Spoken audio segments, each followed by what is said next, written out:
नमस्कार, मैं आस्था पांडे और आप देख रहे हैं सी न्यूज भारत और रुक करेंगे खास खबर की ओर। खबर पंडरिया क्षेत्र से है, जहां ग्राम रहमान कापा में वन विभाग नाके के पास खाकी को शर्मसार करने वाली एक सनसनीखेज घटना सामने आई है। पीड़ित युवक अपने स्कूल के काम से जा रहा था। रास्ते में आरक्षक आकाश भोई और अजय जायसवाल ने उसे रोका। 3 सवारी का आरोप लगाकर गाली गलौज की गई।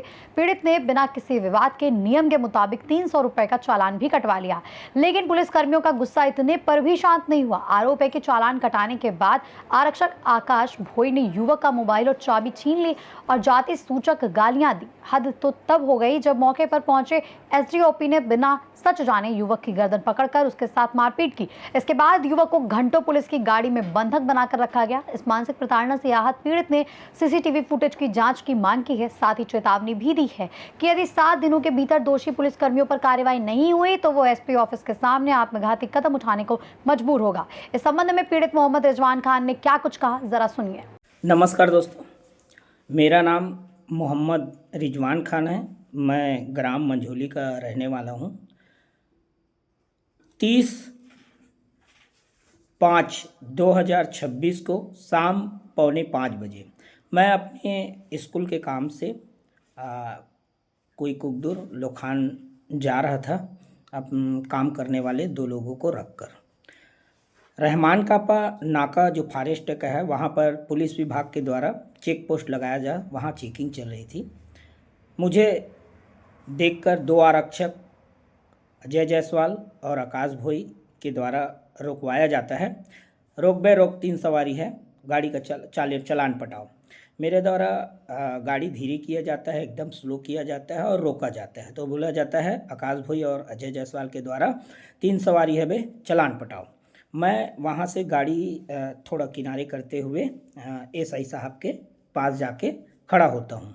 उतने में ही अजय जायसवाल आता है और बोलता है कि गाड़ी में बैठ के बात करता है बे, गाड़ी से उतर और चालान कटवा। मैं गाड़ी किनारे खड़ा करके उतर के एसआई के पास जाकर अपना 300 रुपये चालान कटवाता हूँ, जो 300 रुपये का एसआई के द्वारा काटा जाता है। 3 सवारी का चालान 300 रुपये का कटेगा, ये बोलकर 300 रुपये का चालान विधि पूर्वक एसआई के द्वारा काटा जाता है और मैंने पूरी सम्मान पूर्वक 300 रुपये का रसीद कटाया। और रसीद कटाने के बाद वहीं पर खड़ा हुआ, रसीद कटाया।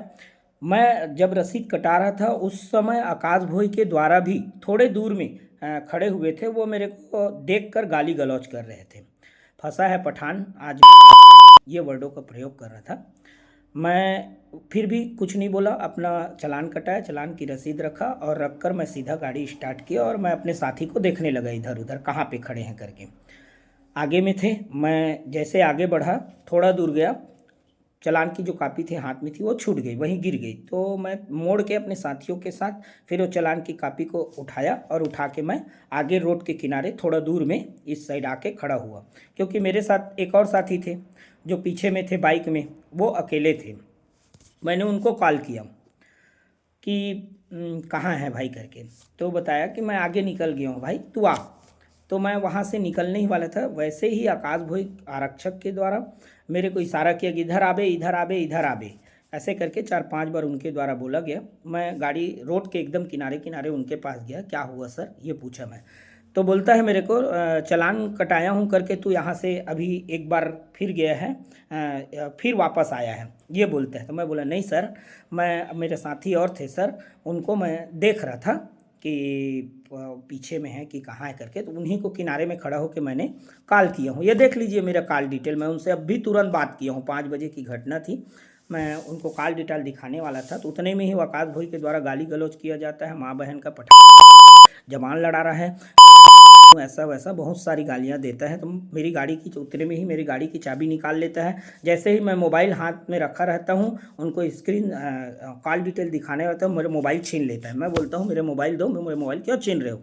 तो बोलता है जबान लड़ाता है। वहीं पर उतने ही समय 2 मिनट पहले एसडीओपी साहब आके खड़े हुए रहते हैं। 2-3 मिनट हुआ रहता होगा, थोड़ा दूर में रहते हैं सर।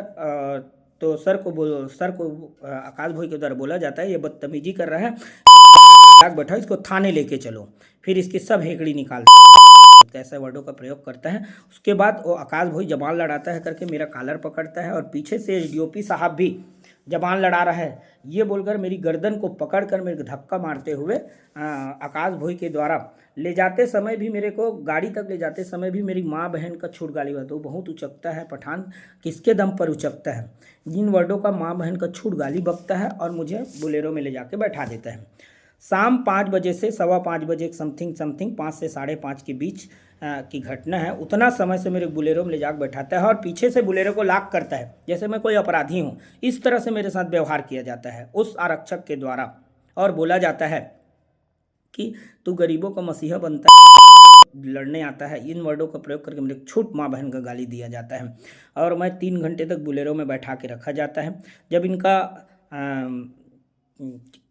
नाका के पास जब बंद हो जाता है इनका चेकिंग तो मेरे को थाना लेके ले जाया जाता है। थाना में बैठा दिया जाता है। मेरे कोई चीज़ नहीं बता ना मेरा मोबाइल दिया जाता है। लास्ट 8:30 बजे 1 घंटा बैठाने के बाद एसआई के द्वारा मेरा मोबाइल लाके दिया जाता है कि आप किसी को कॉल कर लीजिए। मैं अपने किसी परिचित हैं ठाकुर समाज से उनको मैं फ़ोन करके बुलवाता हूँ और अपना मुचल का जमानत करवा के मैं वहाँ से फिर जाता हूँ।